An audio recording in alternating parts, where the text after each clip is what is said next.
സ്നേഹമുള്ളവരെ, ലോഗോസ് ക്വിസിന്റെ ഭാഗമായ 1 സാമുവേലിന്റെ ആമുഖ ഭാഗത്തിൽ വരുന്ന ചോദ്യോത്തരങ്ങളാണ് ഈ വീഡിയോയിൽ നാം പ്രതിപാദിക്കുന്നത്. വീഡിയോ ഇഷ്ടപ്പെടുകയാണെങ്കിൽ എല്ലാവരും സബ്സ്ക്രൈബ് ചെയ്യുക, ലൈക്ക് ചെയ്യുക. ലോഗോസ് ക്വിസിന് വേണ്ടി ഒരുങ്ങുന്ന കൂട്ടുകാർക്കായിട്ട് ഒന്ന് ഷെയർ ചെയ്തു കൊടുക്കുക. ഫസ്റ്റ് ക്വസ്റ്റ്യൻ, അവസാനത്തെ ന്യായാധിപൻ സാമുവൽ. ക്വസ്റ്റ്യൻ നമ്പർ 2, സാമുവലിന്റെ പേരിലുള്ള പുസ്തകങ്ങളുടെ ഉള്ളടക്കമായി ആമുഖത്തിൽ പറയുന്നത് എന്ത്? ഉത്തരം, സാമുവലിന്റെ കാലം മുതൽ ദാവീദിന്റെ ഭരണത്തിന്റെ അവസാനം വരെയുള്ള ചരിത്രം. ക്വസ്റ്റ്യൻ നമ്പർ 3, 1-4 രാജാക്കന്മാർ എന്ന ഗ്രീക്ക് പാരമ്പര്യം എവിടെയാണ് കാണപ്പെടുന്നത്? ഉത്തരം, ചില ആധുനിക വിവർത്തനങ്ങളിൽ. ക്വസ്റ്റ്യൻ നമ്പർ 4, BC 1050 കാലഘട്ടത്തിൽ ഇസ്രായേലിന് ആരുടെ ഭീഷണിയാണ് കൂടുതലായി നേരിടേണ്ടി വന്നത്? ഉത്തരം, ഫിലിസ്ത്യരുടെ. ക്വസ്റ്റ്യൻ നമ്പർ 5, ഇസ്രായേലിന് ഫിലിസ്ത്യരുടെ ഭീഷണി വർദ്ധിച്ച കാലഘട്ടം ഏതായിരുന്നു? ഉത്തരം, 1050, BC 1050. ക്വസ്റ്റ്യൻ നമ്പർ 6, ആരുടെ നേതൃത്വത്തിലാണ് കുറച്ചെങ്കിലും ഫിലിസ്ത്യരെ അമർച്ച ചെയ്യാൻ സാധിച്ചത്? ഉത്തരം, ന്യായാധിപന്മാരുടെ. ക്വസ്റ്റ്യൻ നമ്പർ 7, ന്യായാധിപന്മാരുടെ നേതൃത്വത്തിൽ അമർച്ച ചെയ്യാൻ സാധിച്ചെങ്കിലും എന്തുണ്ടായില്ല? ഉത്തരം, ശാശ്വതമായ പരിഹാരം. ക്വസ്റ്റ്യൻ നമ്പർ 8, ഒരു രാജാവ് ഉണ്ടായാൽ തങ്ങൾക്ക് എന്ത് ലഭിക്കുമെന്നാണ് ജനങ്ങൾ പ്രതീക്ഷിച്ചത്? ഉത്തരം, സമാധാനവും ഐശ്വര്യവും. ക്വസ്റ്റ്യൻ നമ്പർ 9, മറ്റ് ജനങ്ങൾക്കുള്ളതുപോലെ ആര് തങ്ങൾക്കും വേണമെന്നാണ് ജനങ്ങൾ ആഗ്രഹിച്ചത്?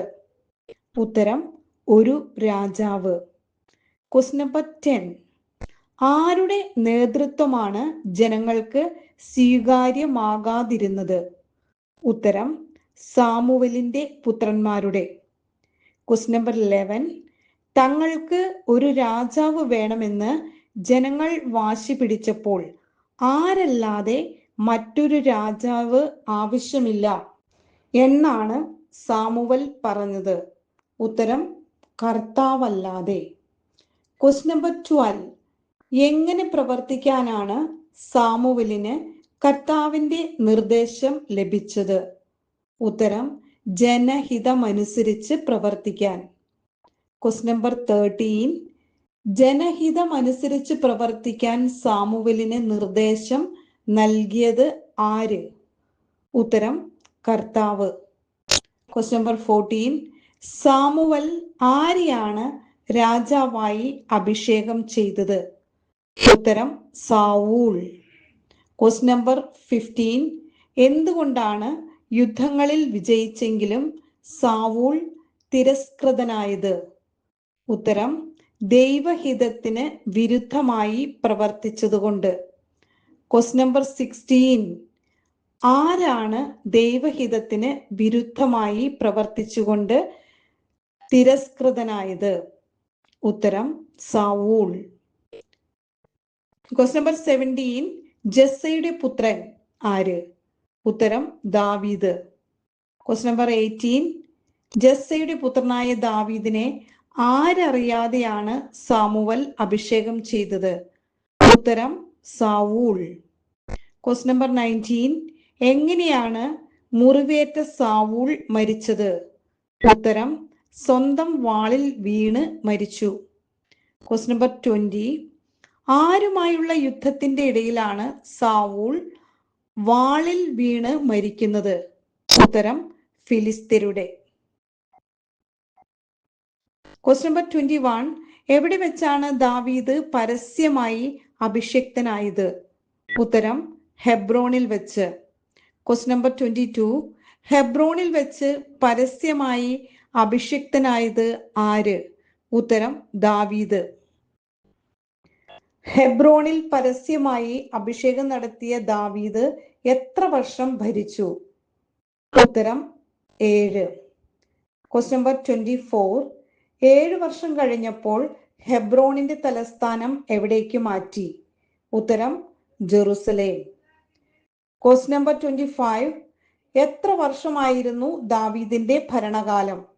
ഉത്തരം 40 വർഷം. 1010 മുതൽ 970 വരെ. Question number 26. സാവൂളിന്റെ മകന്റെ പേര്? ഉത്തരം ഇഷ്ബാൽ. Question number 27. ദാവീദിന്റെ മകന്റെ പേര്? ഉത്തരം അബ്സലോം.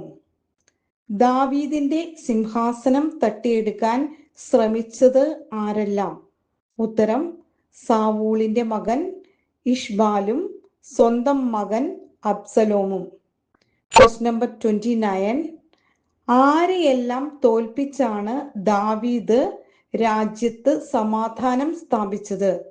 ഉത്തരം ഫിലിസ്ത്യർ, അമലേക്യർ, മൊവാബ്യർ, ഏദോമ്യർ എന്നിവരെ. Question number 30. ഫിലിസ്ത്യർ, അമലേക്യർ, മൊവാബ്യർ, ഏദോമ്യർ എന്നിവരെ തോൽപ്പിച്ചത് ആര്? ഉത്തരം ദാവീദ്. Question number 31.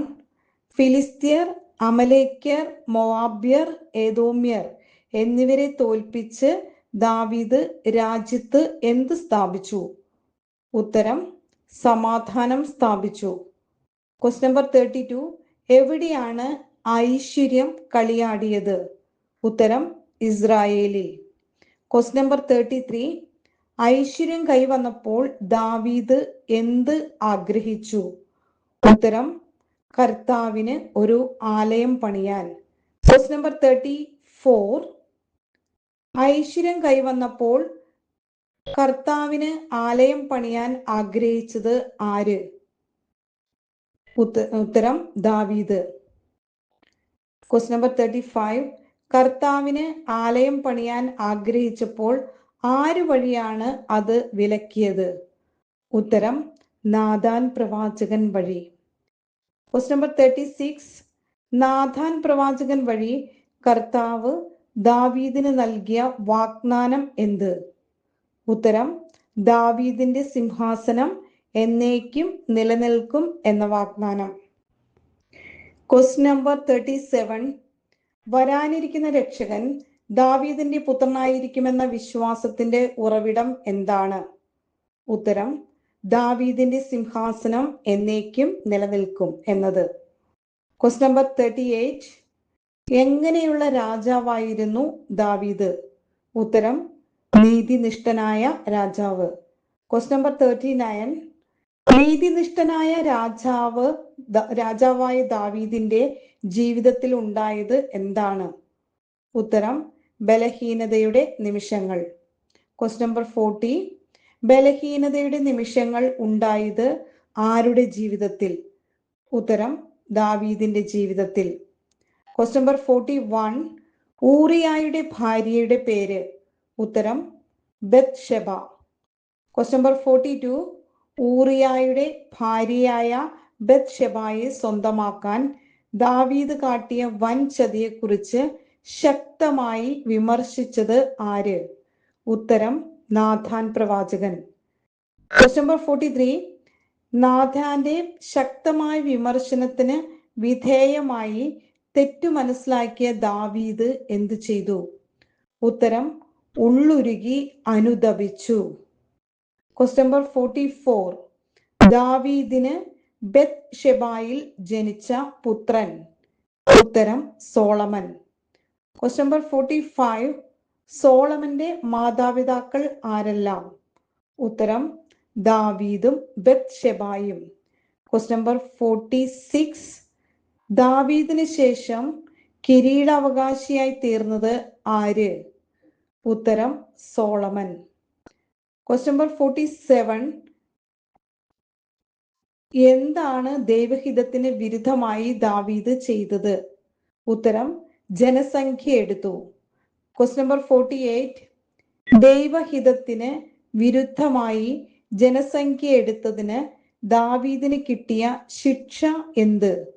ഉത്തരം മഹാമാരി. Question number 49. മഹാമാരി ശിക്ഷയായി വരാൻ കാരണം?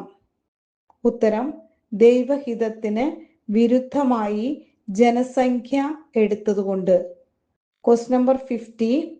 സാമുവൽ 2-ാം പുസ്തകത്തിന്റെ അവസാന ഭാഗത്ത് കാണുന്ന ദാവീദിന്റെ യാചന എന്ത്? ഉത്തരം മഹാമാരിയിൽ നിന്നും ജനത്തെ രക്ഷിക്കണമേ എന്ന്. എല്ലാവർക്കും നന്ദി, നമസ്കാരം.